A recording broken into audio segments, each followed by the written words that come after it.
Et en 2003, un homme a risqué sa vie 2 fois en Chine pour tenter de briser le blocus des médias exercé par le PCC en interférant avec les signaux de diffusion du régime. Il a été arrêté par les autorités communistes et torturé en prison pendant 3 ans. Ces actes ont ému la communauté internationale et provoqué un vaste mouvement de soutien.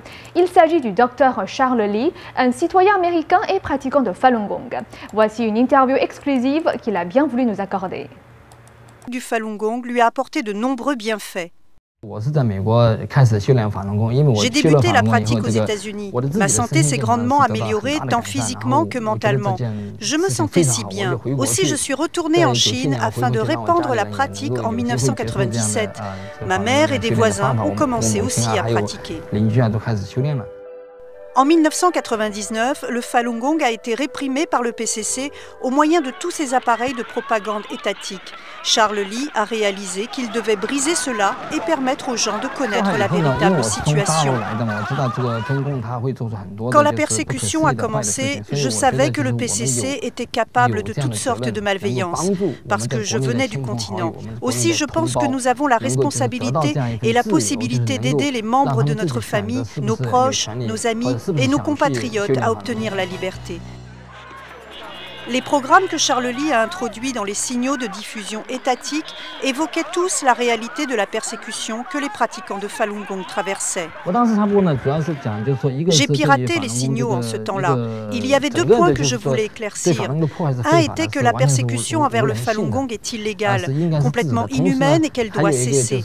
L'autre point était l'analyse détaillée de l'auto-immolation de Tiananmen. Pourquoi disons-nous que l'auto-immolation est une mise en scène?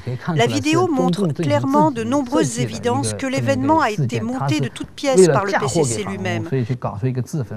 Dans une société normale, en dehors de la Chine communiste, le piratage audiovisuel est rare et quasiment inutile.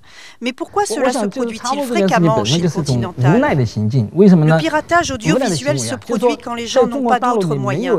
Un citoyen normal n'a le droit de fabriquer ni un journal, ni une radio, ni une chaîne de télévision. Le PCC prive les gens de tous les droits. Aussi, le piratage audiovisuel se produit. On le fait pour utiliser le réseau de télévision actuel du régime pour permettre au public d'être informé. Aux États-Unis, il n'y a pas ce genre de choses, car les gens ici sont libres. Vous avez la liberté de parole, vous pouvez avoir votre chaîne de télévision, votre journal, faites-le juste. Personne ne viendra vous en empêcher. Aussi, qui voudrait pirater les signaux télévisés aux États-Unis? Pas besoin. Quelqu'un peut venir et simplement ouvrir une chaîne de télévision de son propre chef. Donc ce genre de choses ne peut se produire qu'en Chine, parce qu'il n'y a aucune liberté là-bas, elle est complètement niée par le PCC.